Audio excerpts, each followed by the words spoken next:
Coach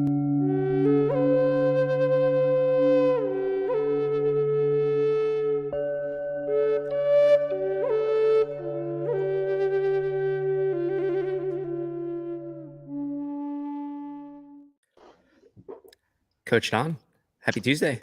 Hey, Mike, how are you? Happy Tuesday Doing to well, you. brother. Excellent. It's almost that time of the year. Everyone's running around like a chicken with their head cut off. Yes, absolutely. This So is I'll one start of, us off with a little clip yeah, of the day, and then we can roll absolutely. in from there. How about that? Sounds great. All right.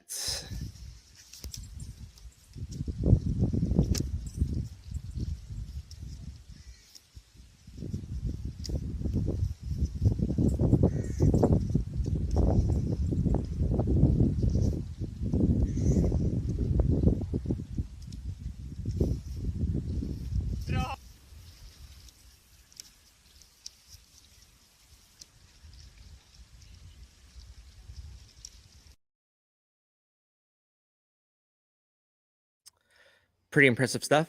Wow, that dog makes me jealous. So it's hard enough to balance as it is, but that dog was reacting to the balance of the human. There's just absolutely levels to this game.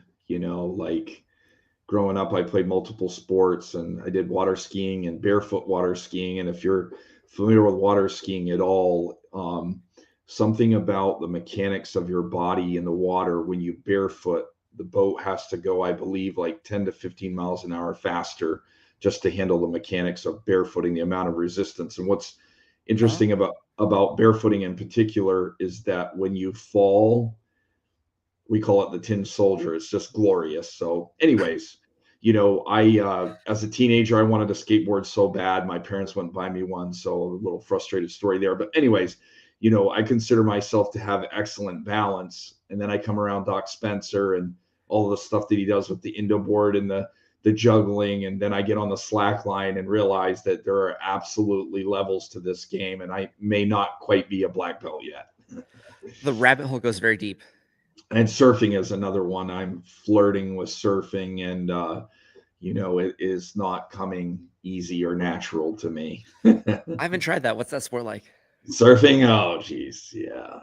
I kind of funny story too is I've been on a few surf vacations. I honeymooned in Maui, and the week after the World Surf Championships was happening in Oahu, and I was on Waikiki Beach, and it was like foot tall waves.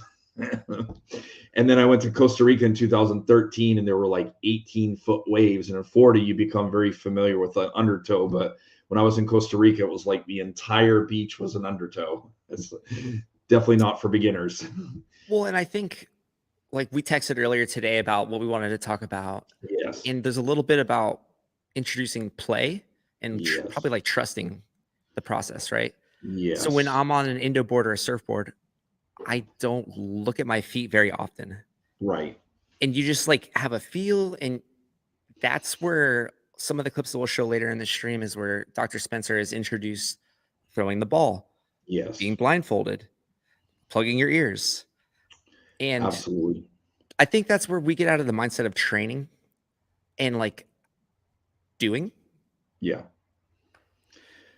This is kind of a little bit of a side note, but I guess back in early 2000s, I studied athletes' performance and ultimately did their performance mentorship and studying athleticism. And there's, linear and multi-directional training, and you're basically learning how to jump and hop and skip and run in every direction, which to me is foundations of athleticism. And it's kind of industry standard that we say that the number one thing for anti-aging is strength training. And that's true to a degree, but recently I've really thought about this, and I've started to really change my stance. And I believe that strength training is not the most important thing, and I'll tell you why. Because you have a generation of people. Number one, a lot of fitness is based on 1960s, 70s Arnold Schwarzenegger bodybuilding. If you go to 85% of commercial gyms, they're set up for bodybuilding. The equipment, the exercise, the rep scheme, it's bodybuilding, right? So you have a generation of people differently now that pretty much our entire work world we're all specialists. We sit around 8, 10 hours a day, sit around doing the same stuff every day, like every day, day in and day out for hours at a time. And then our idea of fitness is we go to a gym and we lift heavy weights. And guess what?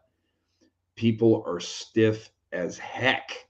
And now we talk about balance, right? It's interesting. If you just mention things to certain people, like if you like say to somebody over 40 that's never skateboarded before and you suggest skateboarding to them or surfing or any of these things, you can tell by the look on their face that instinctively there's an apprehension. Even if you ask people to run that don't run, and you know what that is? I call it movement insecurity. And part I of like that. that comes from decades. Once we get out of our 20s, and if we played sports in college and we get to the backside of college, and then we start our professional life and we get busy with work and kids and all that, at some point we just stop moving.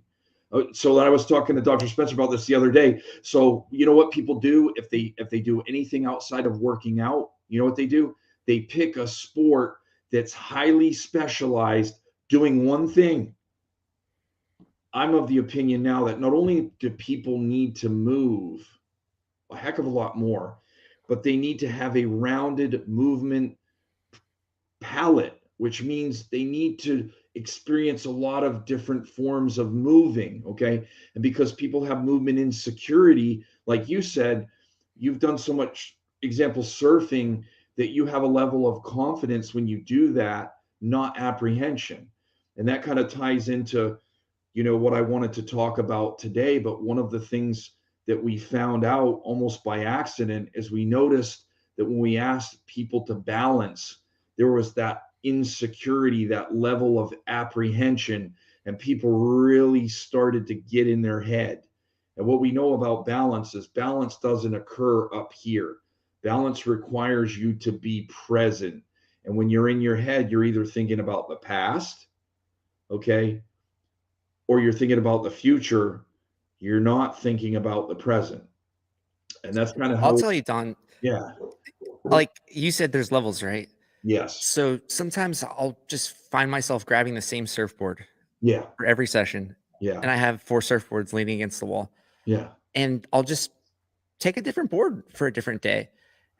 And maybe it's not the perfect board for that day, but I think it's important to step out of your comfort zone, try something yes, new.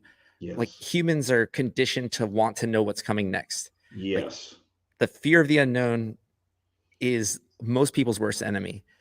And I found that having this variety of surfboards and encouraging myself to try different boards makes me a better surfer because I start learning how to react and be in that moment. Like yes, I don't have to feel, or I just feel the pressure of my toe on the yeah, board and I'm not looking yeah, and I know what it's doing. But I think that you are the perfect example of, we talked about you saying, I have to cut weight, but I still have to be explosive. yes, And I think it's really important to, one, like not just pick a physique because of any reason, but you were very specific and intentional about yeah. your training. Tell us about that. Um, well, I mean, as it relates to jujitsu, because I've done martial arts my whole life, and in my late 20s, I trained for professional wrestling, and I used to do some boxing and Muay Thai. And so probably the last time I, competed or fought competitively was in my mid 30s in boxing and Muay Thai. And so flash forward years later, I came to understand that most people in our industry as professionals maybe, played sports in high school or college. And once they get outside of college, and they get into their professional career, at some point you become so far removed from competing that you forget what it's like to be a competitor, and you forget it's like to be a competitor or to be a beginner, which is one of the reasons why I started jujitsu. Now, as far as competing in jujitsu, it's age, weight, rank, and experience. And for me, 5'11" white guy, haha, joke. I just fall in that category where for me, I think it's anything over 225 in jujitsu is just open. So what that means is if I don't hit the 225 mark, then I wind up fighting the guy that's 6'5", 260. And if you know anything about jujitsu, I mean, jujitsu is leverage, but at some point, size and strength does matter. So for me, a guy that walks around on any given day between, 235 and 240 to cut down to 225, just so that I can make the weight so that I don't get crushed and destroyed by somebody twice my size. What I had to do to cut weight, which was mostly do a lot of conditioning, actually just gave me a huge leg up on conditioning and cardio in a sport that probably a lot of guys that compete in jiu-jitsu, they don't do conditioning. A lot of them don't do strength training. So very You were specific. very intentional Yes, with absolutely. these decisions, right? Yes. I mean, and again, I say this all the time at the level that I operate, whether it's working with professional athletes, working with my executives, there's a cost of doing business for everything. And so you want to be really clear about what the cost is. And particularly for me being over 40 in a combat sport, there's a big price to be paid, believe me. Sure. But I'm also very clear about what the cost is. And there may come a time in the future where the cost, a major injury, is just not worth it. But I'm skating that line. Yeah. I think it's just important to listen to your body. So I know that when I hang out with guys at the gym, everyone wants the max. And I have a frame that if I start doing max, I can't surf the way that I want to surf anymore because I lose a lot of agility and I can't recover the Absolutely. same way that I need to. But Absolutely. you fall into these pressures of society and, oh, you wuss, like you can't do this. I think it's really important to know like what your goals are and be intentional. And I know it's a little cliche, we're going into the New Year's, but we talked about it earlier. And I think you probably have a couple points you want to make about heading into this new year and being Yes, intentional with your absolutely. decisions. And actually, it's kind of funny if you can bear with the story. I run long, but I wanted to show Do you how you? we're. Yeah, I wanted to show you how we were going to tie balance into mental health, right? But before I get that, as I said this recently, it just kind of dawned on me, is that there's everybody is in the industry. They're constantly throwing around custom programming, and you know what the reality is? There's no such thing. It doesn't exist. I'll show you where it exists for high level practitioners like Dr. Spencer and myself. We use systems like the FMS and the SFMA. We do very comprehensive assessments, okay, so that we can understand exactly where our clients are at, their starting location, understand what their strengths and weaknesses are, look for potential, causations of, potential risk factors for injury, all this kind of stuff. All that being said, we take all of that information and we pick a template that's as close as possible to what we think the needs of the client are. Even then, that's not custom programming. You know where custom programming comes? When you as a Professional sports? no, when you as an individual execute a template and you're consistent for a period of time, okay, and then you can measure the results.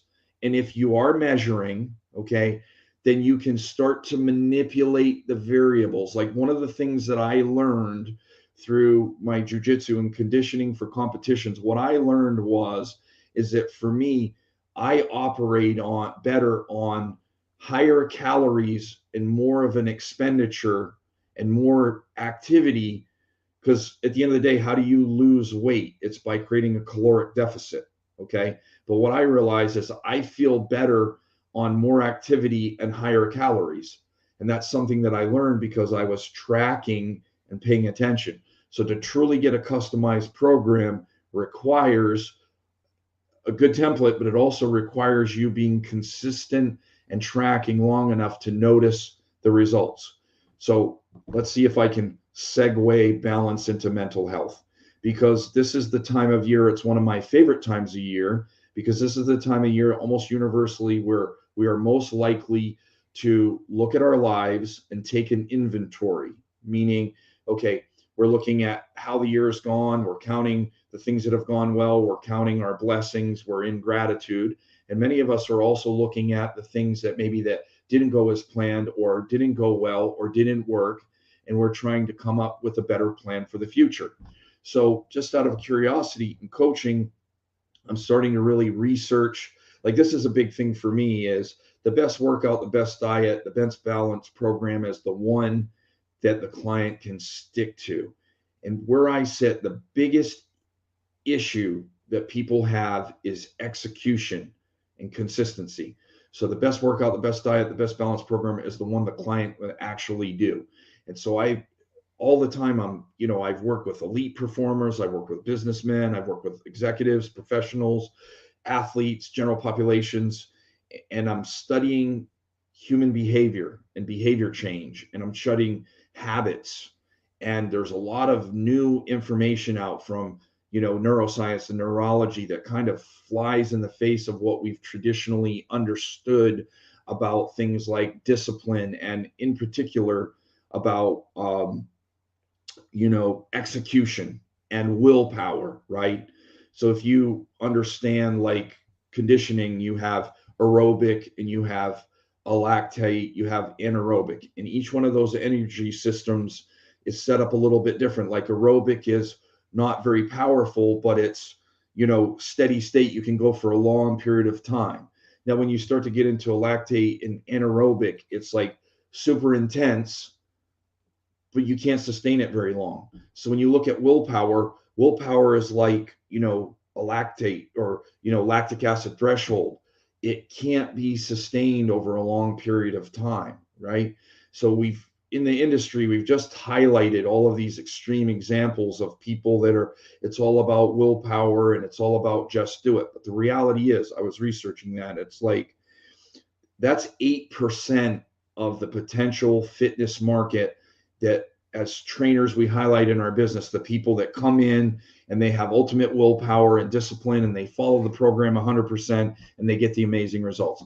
That's like 8%. What about the other 92%? There are people that are struggling to be consistent, to follow through. So as a coach, particularly through COVID, you and I have talked about this in the past, there's a lot of really interesting things that are happening socially from a behavior habit standpoint, right? Yep. So COVID was supposed to be, right? We're always saying, well, I don't have time. I don't have time. I don't have time. Well, guess what? COVID was the universe giving everybody this big timeout, right? We got sat down. Yeah, spend some time with yourself. Whether we liked it or not, we got sat down, right? This was your time that you were supposed to reset. And if you ever watch The Matrix, right? The guy, what is his name? Cypher. He's sitting there and saying, I know this steak isn't real, but my brain is telling me it's juicy and delicious. I don't care. Just put me back in the Matrix, right? So the time of the lockdowns is supposed to be our time to reset, right? And a small percentage of people got centered, and maybe they started that workout program that they've been meaning to for a long time, or they spent time with their family or whatever. But you know what? This is very well documented and reflected. You know what the majority of people did? Complained online in all caps. Took They screenshots of were YouTube totally in anxiety, hand wringing, put me back in the Matrix. I don't care. Just make things the way that they were, right? And mostly people didn't take action. What's crazy about that is one of the things that really came out of COVID was what's the number one thing that you can really do to, as an insurance policy to bolster your health? It's work out, and it's eat healthy, and all of the stuff that we talk about in the balance program, which was grounding and earthing and getting present. Okay. But the reality is now more than ever, that opportunity that we had to reset, guess what? It didn't happen. People didn't they didn't reset. They wrung their hands with anxiety and said, like, just put me back in the Matrix. I want things to just go back to the way that they were, right? So right about now, for me as a coach, what I'm looking at is all of the failure points, right?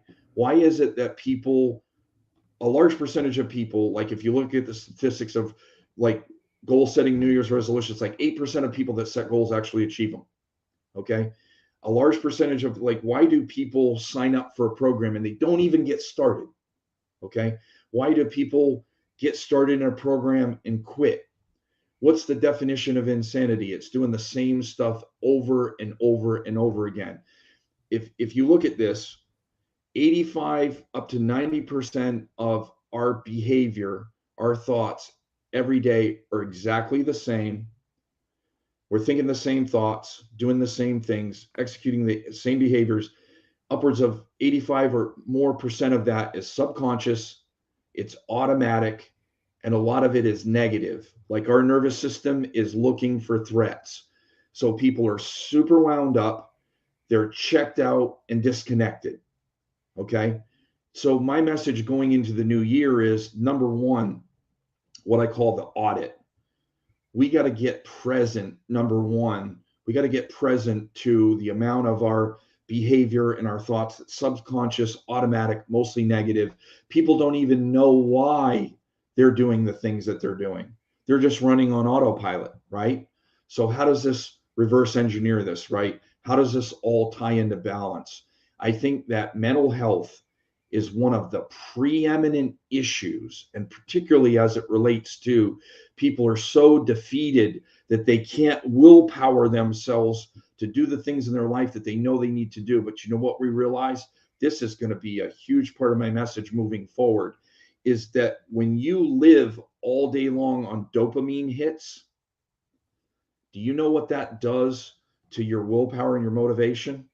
The reason why people just can't even get themselves to do the things that they know they need to do is because we're all addicted to these dopamine hits. We're addicted to the stress chemicals of cortisol and all of that stuff. And all of that stuff crushes your motivation, crushes your willpower, right?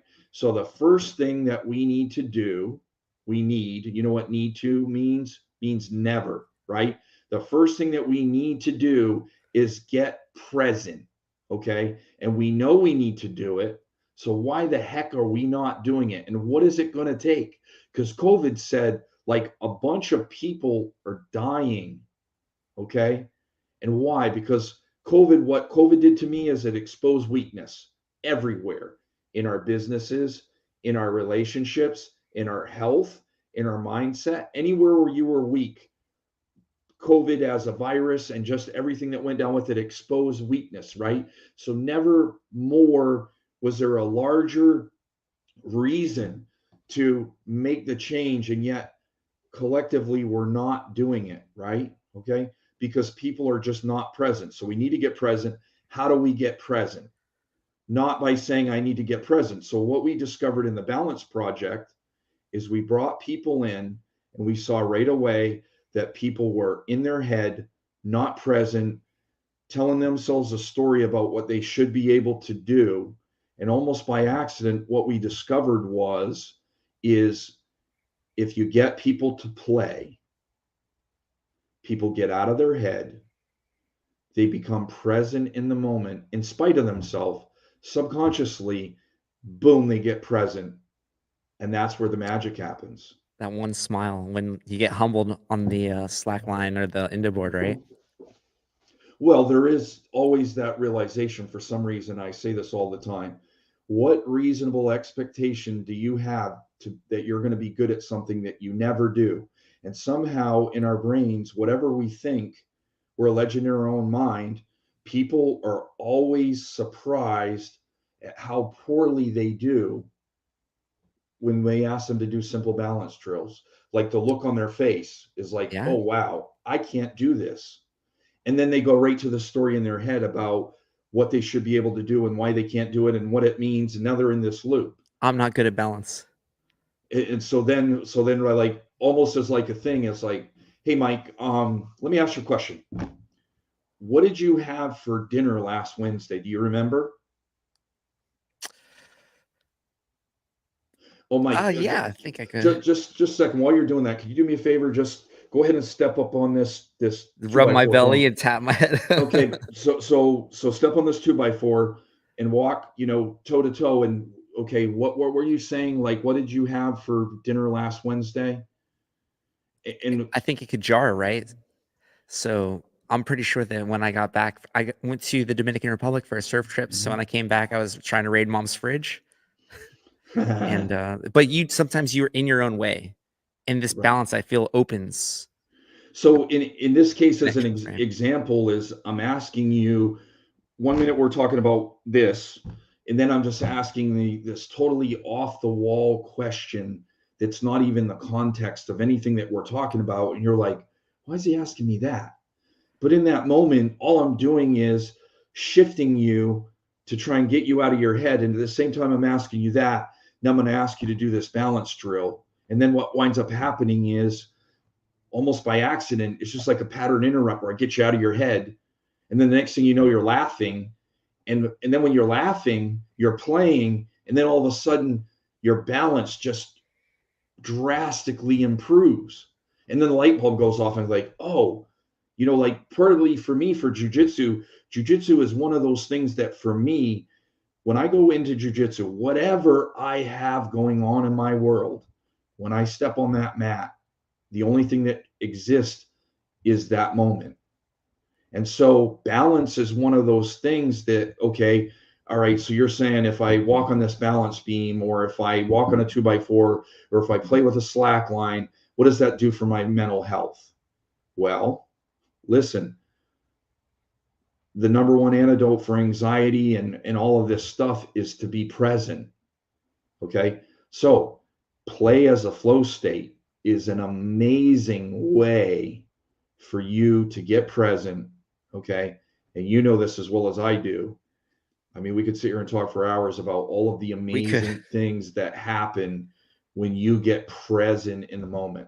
Right. Well, and Don, I think people have a hard time understanding what being present is, right? They don't Like, even know. sounds a little woo woo. I had a mentor in Australia who helped me understand how this works. And it's with New Year's, say you want to write a book. You're like, I'm going to write a book this year. Well, unless you make a goal to put a word down today, you're not going to write a book. And humans are conditioned to like have momentum, and a win can lead to another win. And so often I do this with photography and video. I feel like we get one win in the bank. I keep things super simple when we first shoot. It's like, hey, give me the 10-second pitch, because humans want to win. If you start losing, if you start falling off, you get in your own head.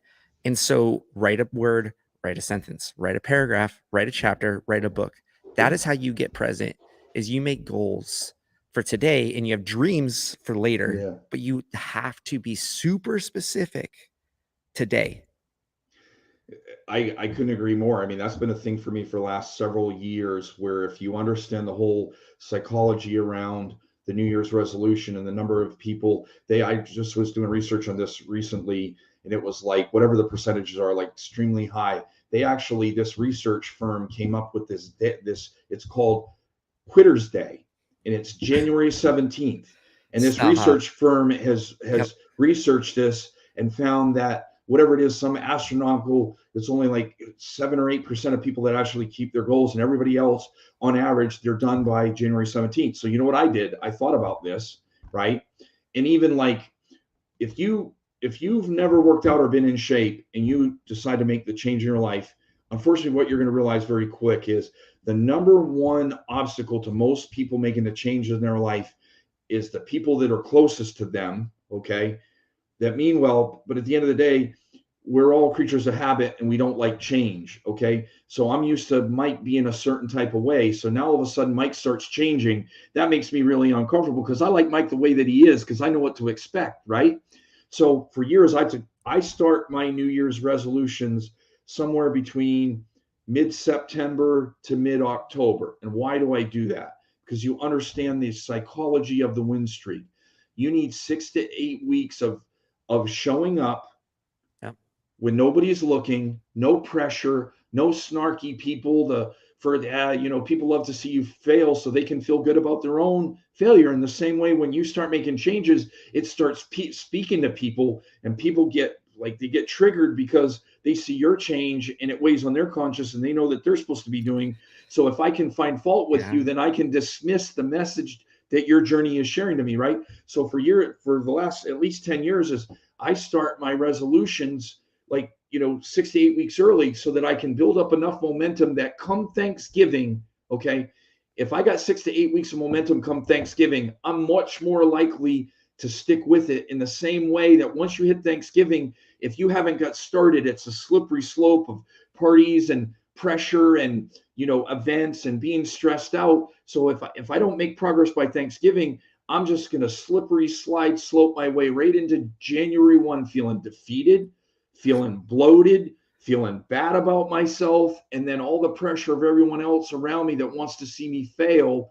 Like, you're just loading the deck for failure. So what you said, man, about building that streak and understanding the psychology of it, so massively, important.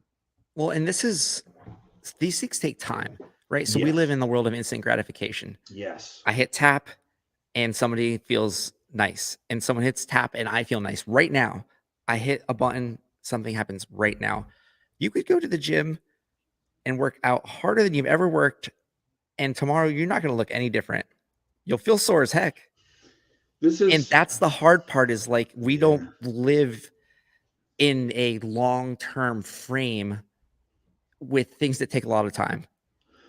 This gets into what I call the dark arts, right? So part of, if you want to say, the secrets to my success, anybody that knows me knows that I have like a reputation of being just a voracious learner. I've, taken so many seminars, and the number of certification I have is like ridiculous.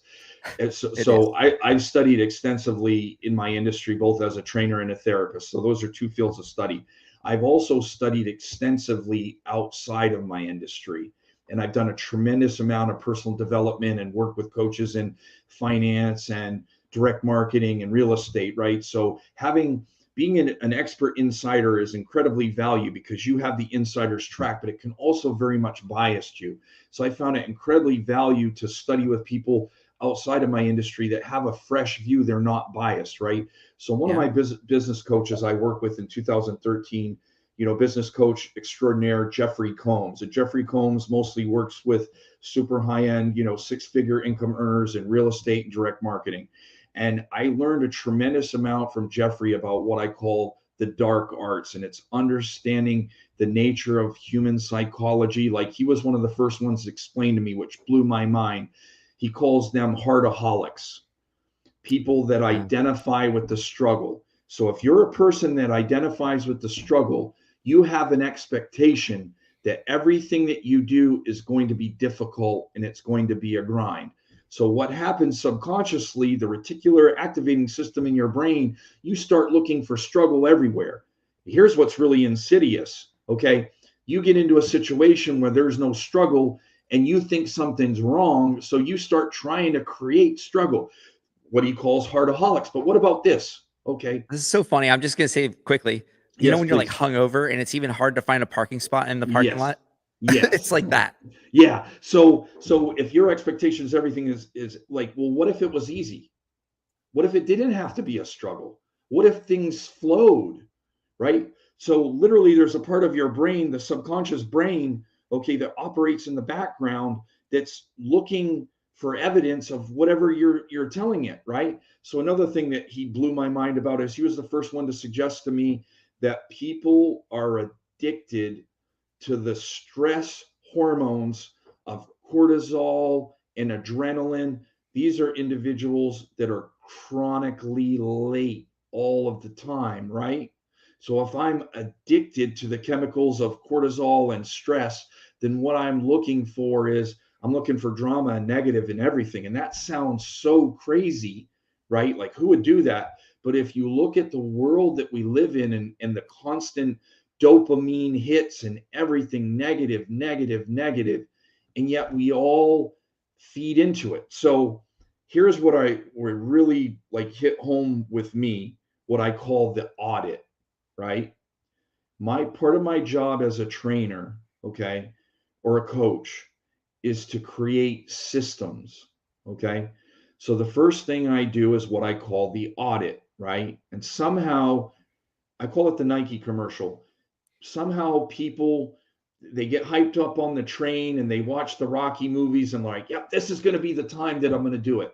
And somehow in Run people's upstairs. brain, they think that if they join a gym and they put down that credit card, that overnight they're going to turn into a monk. Like, all of a sudden they're going to eat and sleep like a monk. And it never happens that way. The saying, how you do anything is how you do everything. So as a coach, I come in and I ask a series of questions, and I do it in such a way that what I call distinctions, like in the Bible, Jesus used parables. And one of the purposes of parables is, instead of getting somebody's face and say, you do this and you're terrible and you suck, I present you a scenario, what I call a distinction, and Yes. you can see yourself in that story without me pointing my finger at you, right? So when I do an audit, and the reality is how you do anything is how you do everything. So if you're not consistent in your personal life, in your relationships, and most importantly, if you don't keep your promises to yourself, then guess what? Just because you put down that credit card, you're not going to start eat, train, and sleep like a monk, right? And somehow we all have this rebellious teenager inside of us that doesn't want anybody to tell us what to do. And so you come to the professional, and this is part of what I'm helping people understand is everybody. How does the saying go? It's like something about, you keeping the promises long after the mood that you made the promise left. And now you just left that you need to have integrity, right? So everybody says that they want accountability, right? Until accountability shows up, until you get that 5 a.m. phone call, until like, hey, we got a call tonight and we're going to talk about your results. Let me see your food journal, right? Yeah. People like intellectually like the idea of change until it's time to actually, show up and pay the piper. And, I think it's really Well, Don, important, let's at least take for, it back. yeah, I'm going to use yes, one of your lines. yes, Let's put where the rubber meets the road. yes, So with Dr. Spencer, we're going to bring it back to the balance and the play. yes, absolutely. When we're on this balance beam for the first time, it's really hard, right? Yes, We need to compartmentalize these wins, because you're going to watch him yes, juggle blindfolded and walk down this balance beam. yeah, And so I think what I have a couple clips for us to play here are his steps of introducing play, yes, where you master the walking down. And now yes. we're going to watch a clip of him bouncing a ball, going half kneeling. And let's watch a couple of these and then we'll round it out. Sound good? Yeah, absolutely.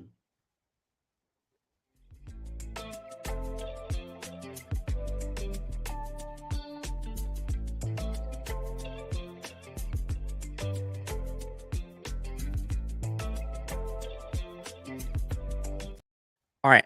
We watch that and you're like, that's easy. But it's Well, not. yeah. But what we're going to do is we're going to now go half kneeling and do it this way.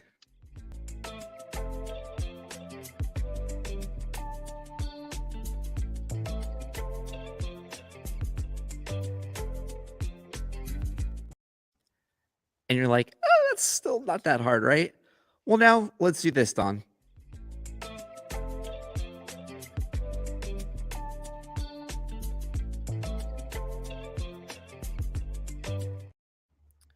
And final phase. Now we're talking about earthing and grounding. Let's do it one Yeah. last time.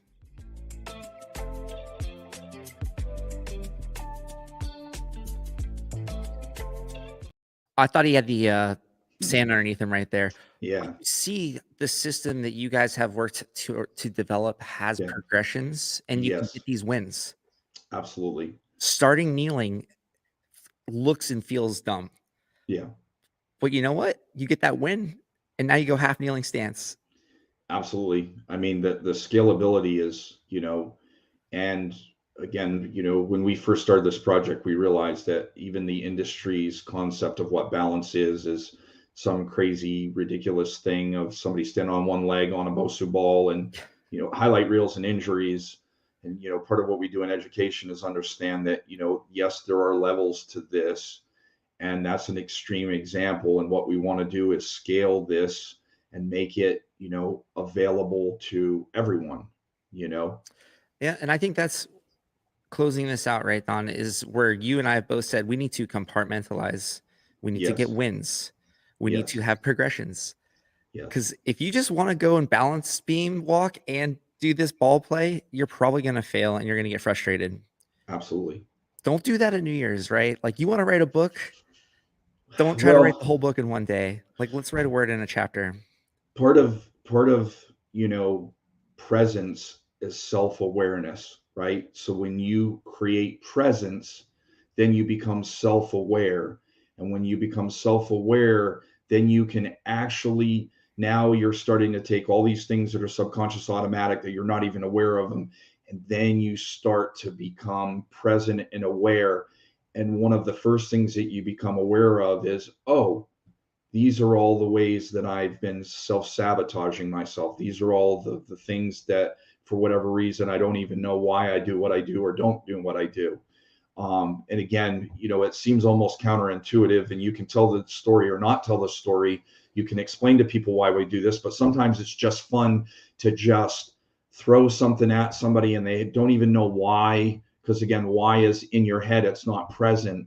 And the more that we do that, the more that we find that if we just throw people into things, and before you know it, they're having fun, they're laughing, they're playing, they're present, they're self-aware, and all that other stuff takes care of itself. That's the Isn't cool it thing about funny? it. Like, we're talking about balance and we're looking at physical balance, but we're speaking about mental, spiritual, and this is where you become dynamic if you embrace this. This is why I grabbed that extra surfboard Yes. on those random days, right? Because it keeps you on your toes. You're having fun. You're trying new things. And I know that Dr. James Spencer would greatly approve of Of people this trying new message. things and having fun Yeah, and being humble, absolutely. right? Absolutely. Yeah, absolutely. So I think that's pretty much it for today. Don, you have any closing comments? No, just well, I guess a closing comment.